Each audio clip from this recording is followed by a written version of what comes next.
Hey guys, so today I want to talk to you guys about something because this is something that was on my radar for a while. I did a little bit of looking on Instagram today, and it essentially confirmed what I already thought. You guys have to remember that when I talk about these mommy vloggers, I don't follow any of them.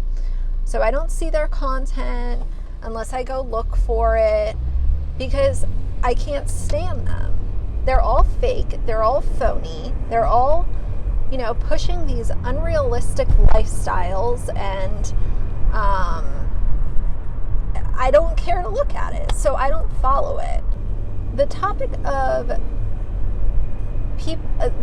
of companies that sponsor these mommy vloggers and family vloggers has been a very hot button topic for a while now, because I've always kind of had the stance of, if you don't like something, then use your voice to let it be known. You can express your opinion in a constructive, professional manner without turning into a Karen or, being mean-spirited about it or being toxic or bringing unnecessary drama into the situation. There is a way to express your opinion and have it be heard, and be heard in a positive light. And when it comes to these companies who decide to work with these mommy vloggers, I've always looked at it like it's kind of like an open door policy.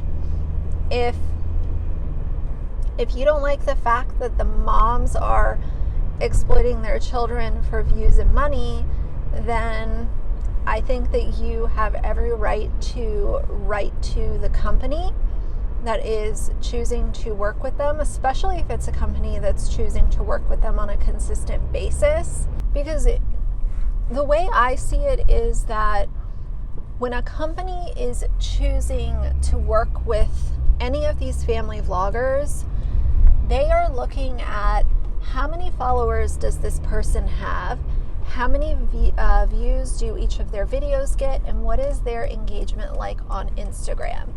They are not going to go to the family vloggers YouTube channel and watch, 8 or 10 videos and see that there's some weird behaviors going on. No, they're not going to look at that. And I realize, before you guys let me know in the comments, I realize that BX Beast Boy made a video saying that going after sponsors is wrong. I don't agree with him on that, and I also don't agree with him on most things that he does on his channel. So my personal opinion is you're allowed to hit them where it hurts. And when it comes to getting children off of this platform, or not able for the, if you want to get it to the point where the parents aren't allowed to become wealthy by monetizing videos with their kids in them, in these vlogs and videos all the time, you're going to have to hit them where it hurts. And for most people, that comes down to the wallet, because let's be real, they wouldn't be doing any of this if they weren't getting paid for it. And they wouldn't be doing any of it if they weren't getting paid well for it. I have that tea again. David's tea, the mango one, it's so good. Once I get to a point where I can stop, I want to share with you guys, I went over to Bits of Brie Instagram because I really wanted to see, how many sponsored posts is she doing? Because some influencers do more than others. Some influencers do one a month if they're lucky. Some do multiple every week. She's definitely one of the ones that falls on the heavier side. I also looked at Tiffany Beeston.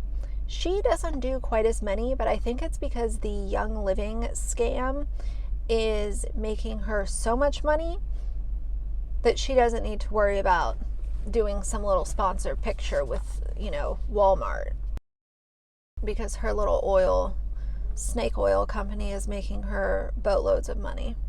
I still find it to be so ridiculous that Brie, having her little following that she does, has the audacity to come out with a YouTube course for $1,000. I don't think I will ever be able to comprehend, like, who do you think you are to be able to do that? Are you serious? I love when people take forever to order. It's like, you know what they have on the menu.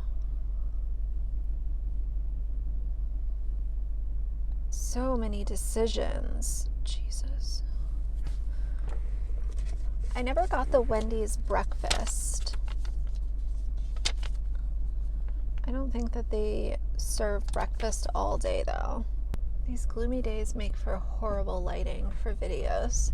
Oh my God, it's freezing today. See, today I was going to do a video on Critical K, but this, mommy vlogger stuff came on my radar when I was on Instagram, so I prioritized what I wanted to talk about, and I figured I would talk about this and then do the Critical K video later. There's still a little more info I need to find out about her. She is, oh boy, there is, talk about with Foodie Beauty, there's a lot to unpack. No, there's a lot to unpack with Critical K as well. I still think there's more with Foodie Beauty, but Critical K is she's not a nice person, guys. She is not a nice person. It's no wonder she only has 14,000 subscribers. When you treat people like garbage, I don't know what else you would expect. All right. See, the lighting like right here is okay, but so here's the thing that I figured out with the Brianna K, Bits of Brie, whatever you want to call her, Instagram. So let's go through a timeline. The most recent picture that she has, and I'm filming this, what's today, December 18th or something? So she put a baby bump pic when she was pregnant and then once she had the baby. That was a sponsored picture from Fidelity. These are all really big companies too, you guys. Like, these are not companies that are going to take the time to say, maybe we shouldn't be supporting these family vloggers because they're exploiting their kids for money. So when people say, take the time to go after the sponsors, it's because if the wrongdoings are not called out by the general public, the companies aren't going to find it out for themselves. I hope that that makes sense. It's sort of like if your colleague is stealing from your job, are you going to be the type to just stay quiet forever and hope that they stop stealing? Or are you going to be the type to bring it to the attention of a manager and say, this person should no longer be making an income from our company because they're robbing you blind and doing wrong things when you're not looking. The second picture was a giveaway. The next one is Christmas lights with her kids or something. That was a sponsored picture with HBO Max. Then she did another sponsor with Fruit of the Loom. That was a family picture. Her kids are in most of these sponsored pictures too. So it's still exploitation in my opinion. Then there was a baby picture. Then she's cooking with the baby. That was sponsored with Chosen Foods. I've noticed she's worked with them a few times. Same with Fidelity. Then she did a baby bump video, sort of whatever thing. That was an ad with Dick's, and she's also worked with Dick's Sporting Goods on more than one occasion. Then a birthday picture, then a baby picture, then another kid picture. And then she has this solo picture that is sponsored from Bubbly Water. So that picture didn't get very many likes. It had 3,800 likes. And considering that this company is paying her to post this, I would think that they would have expected better engagement than that. But once I saw that picture only had 3,800 likes, I went back and looked at some other sponsored pictures where she has her kids in the picture, and those get around 5,000 to 6,000 likes. So obviously, if you have success when your kids are in the picture, you're going to continue to repeat that process. And then she has a video, and that is sponsored from Power of Gates. These are all within the last month. So she's doing sponsorships out the ass. It's crazy. Some other companies that she's worked with for sponsor posts are Best Buy, Walmart, Ritual, which is a vitamin supplement company, and then also Glade. So these are all major corporations.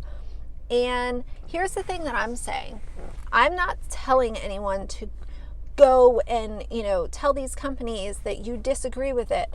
But what I'm saying is that it should be an open door policy where if you disagree with a YouTuber's content, whether it's someone who's doing family vlogs, cooking, weight loss, beauty, whatever it is, you should have an open door policy with that company and feel comfortable enough to write them and say, I do not agree with what this YouTuber is doing. Here are a few things that I disagree with, and these are my thoughts. Nobody should be scared to go to these companies because they're not going to do the homework themselves.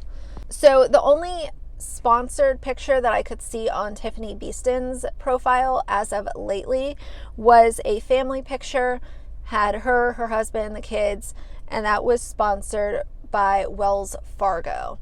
I think it's funny that these financial institutions are choosing to sponsor these family vloggers who earn their money in such a gross way. I think that says a lot where,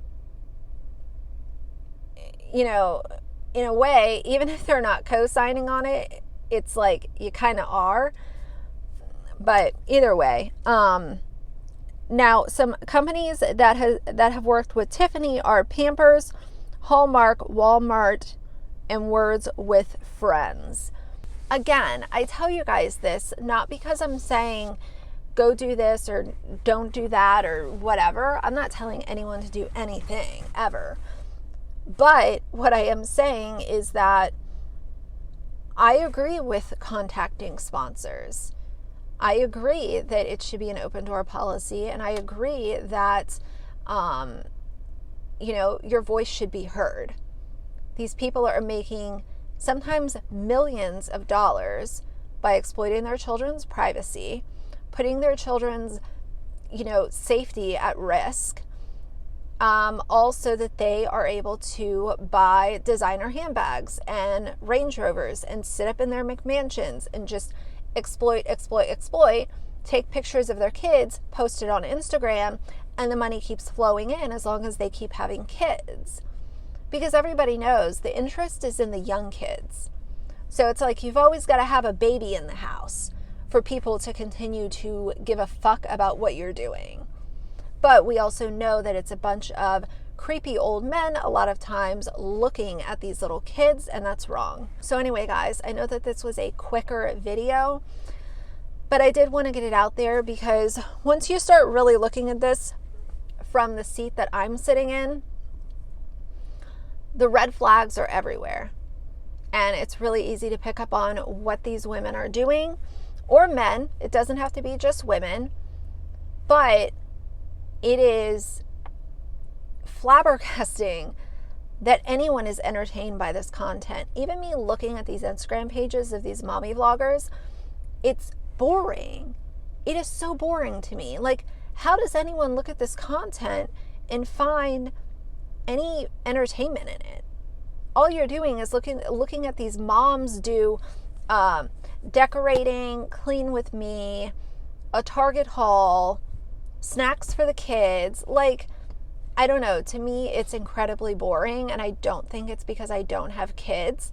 I think it's because I like for my time on YouTube to be, I look at it as an investment. I want to gain something back from it, whether it's information, entertainment, feeling like I have a genuine connection with the YouTuber. That's what I'm after. So anyway, guys, I hope that you liked the video. If you did, please leave a like and a comment. Make sure you leave your thoughts in the comments down below.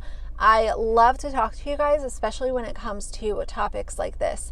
So anyway, I will see you guys really soon. Bye.